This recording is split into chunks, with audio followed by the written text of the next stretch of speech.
Hi guys, welcome back to my channel. I hope everyone is doing well. Of course I have to hit you with a skincare video, guys. Of course I have to tell you the best and worst skincare products that I tried in 2020. In case you're new here, I've struggled with acne in the past. To be honest, I still do. I feel like it's just an ongoing struggle, and I want to share with you guys the products that I used last year that worked for me and the ones that didn't work for me. So let's go ahead and get started. So at the very beginning of the year, my skin was popping. Guys, my skin was popping. I'm gonna put videos as I go along so that you guys can see the products that were doing my skin justice and the ones that were not. But at the very beginning of the year, my skin was really doing well, and these are the things I was using. So I was using this product right here. This is the simple, okay, the lighting is a bit off, but I mean, you get the point, right? This is the Simple Moisturizing Face Wash. I personally really love the simple skincare products. They're really good for sensitive skin. For me, I stick to mostly their moisturizer and their face wash. So this is it, and I have dry skin, so I like this because it's actually moisturizing. Now, another product that I absolutely love is this one. This is the acne.org Benzoyl peroxide. Now, this product has really been the one thing that has worked for my acne, guys. It's been the one thing that has worked for my acne. And before my skin took a turn for the worse, this is the product I was using. Like at the very beginning of the year when my skin was popping, this is what was making my skin pop. So this is actually what I'm even currently using at this particular moment. Last year for a time there, you know, I stopped using benzoyl peroxide to start trying to use other products, but I mean, this is just what really works for me. And I got a couple of comments of people saying, Joanna, if you found something that works for you, why don't you just stick with it? And I agree, guys. I learned my lesson. I just had to learn it the hard way. And now I'm back on this for sure. So this will honestly always be one of my top skincare products to recommend. I love it and it works. I bought a couple of tubes of this in 2020, but now what happened is at some point, maybe I would say March, April-ish, the product kind of stopped working. Like I was getting breakouts and I was just like, what the hell is going on? Because I'm still using the benzoyl peroxide and I shouldn't be breaking out when I'm using this product. And then is when I realized that because benzoyl peroxide has active ingredients, because of exposure to like the elements, you know, if you're putting it in a hot place, if you're putting like, you know, in the bathroom where there's like moisture and all of that, sometimes it can affect the active ingredients in your benzoyl peroxide. So I learned that the hard way because I kept wondering like, why is the benzoyl peroxide not working for me? You know, like what's going on? And that's actually what prompted me to think, okay, I don't think this product is working for me anymore. Let me try new products. But all along what had happened is that the benzoyl peroxide I had just become ineffective. So just in case you're watching this and you've been using your benzoyl peroxide and then out of nowhere it stops working, then toss that one out and get a new one because it could actually have become ineffective. Okay, so another product I was using last year that was making my skin pop, and for these ones I'm still kind of using them. I think they're products I'll always keep using. This is what I would use to moisturize. This is the Simple Replenishing Rich Moisturizer, and then I usually pair it with this. This is one of my holy grail products. This is the acne.org jojoba oil. I just mix this into whatever moisturizer I'm using and it just gives me this glow and I just look good and my skin, you know, I really love the jojoba oil by acne.org. It's pure jojoba oil, so they say. I think so. Do they say that? Yeah, okay, 100% organic. So you don't have to get a jojoba oil that's acne.org. You could actually get from any other brand as long as you know it's actually jojoba oil and they haven't like added like other things into it. Now, this is one of the products I would say was a bit of a miss for me. This is the Neutrogena Ultra Sheer Dry Touch Sunblock SPF 50+ Ultralight Clean Feel. This I got it, I think, even towards the end of 2019, and I was using it well into 2020, and this thing used to leave a horrible white cast. I would not recommend. I mean, this is not black girl friendly. I don't know, just no, it's just not. So yeah, this sunscreen, no, but I switched it out for this guy. It's also Neutrogena. This is Neutrogena. This is also Neutrogena. This is the Hydro Boost Water Gel Lotion Sunscreen. I'm so in love with this sunscreen, guys. I'm so in love with this sunscreen. This is one of my best skincare buys in 2020 for sure.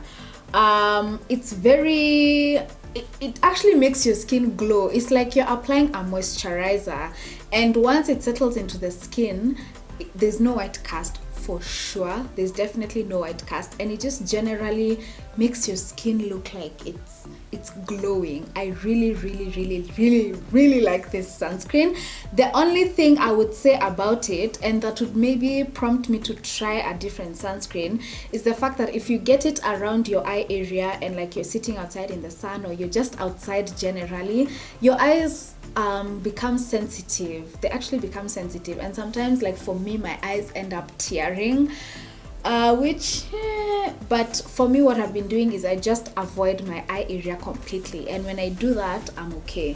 So definitely one of my best skincare purchases of 2020. Another product I was using at the beginning of 2020, one of my best purchases that I will keep buying and keep buying, this is the acne.org glycolic acid. This is what I use to exfoliate. So I really like it.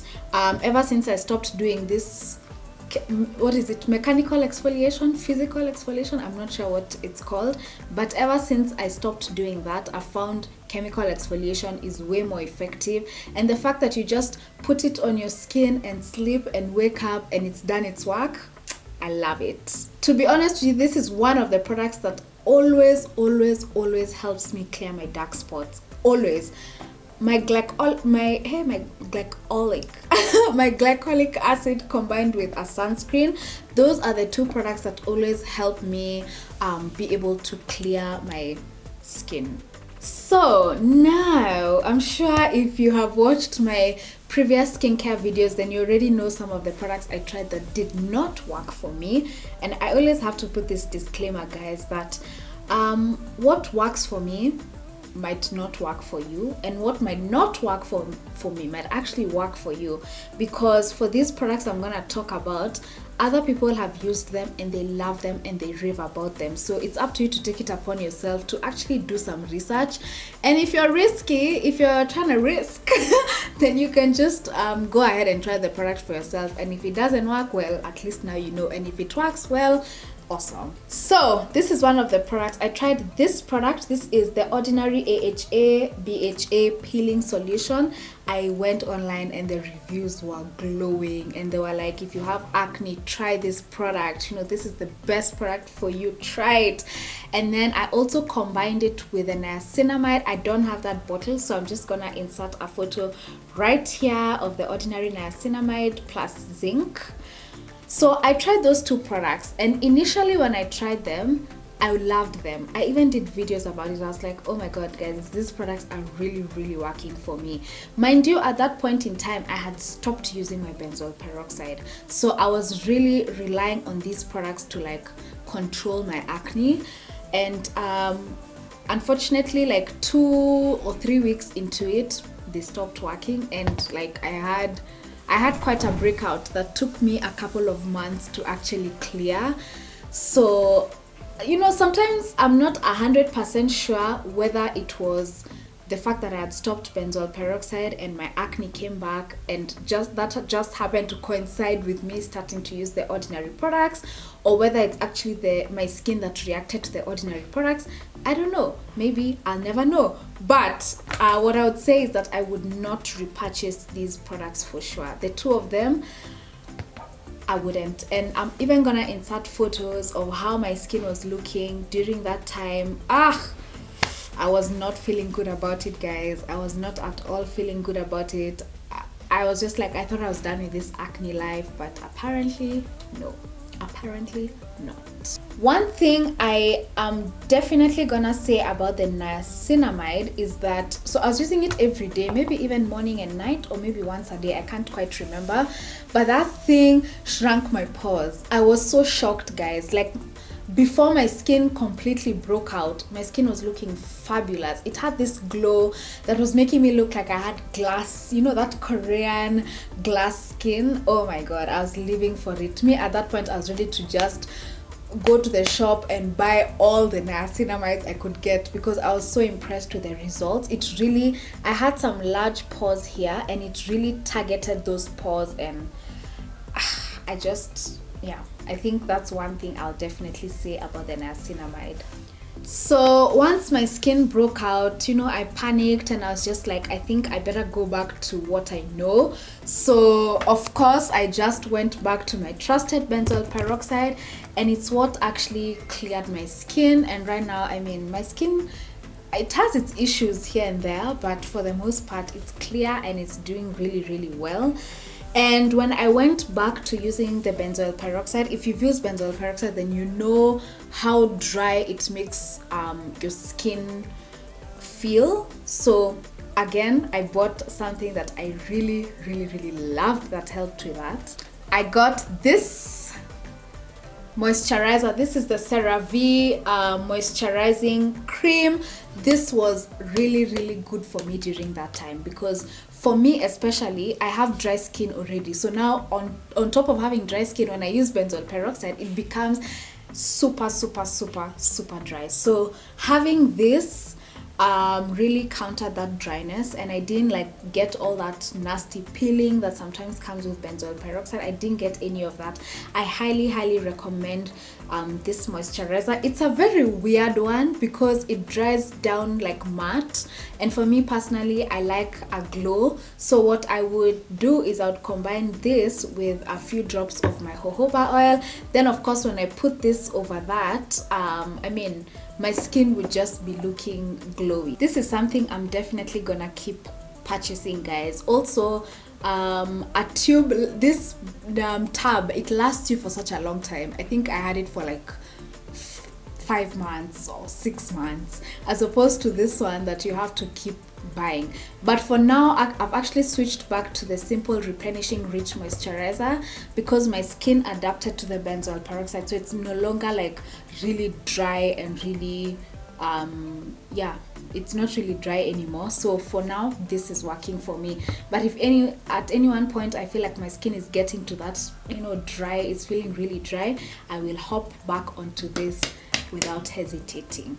So those are my top and not so top, aka worst skincare purchases of 2020. Please comment down below with what your best purchases were, as well as your worst ones, you know, so that we can know whether to buy them or whether to, you know, just look at them from a distance. Please comment down below. Also give this video a like if you liked it, and subscribe to my channel. I mean, it's free and it's fun here. I think I would like to think so. Thank you guys so much for watching, and I'll see you in my next video. Bye.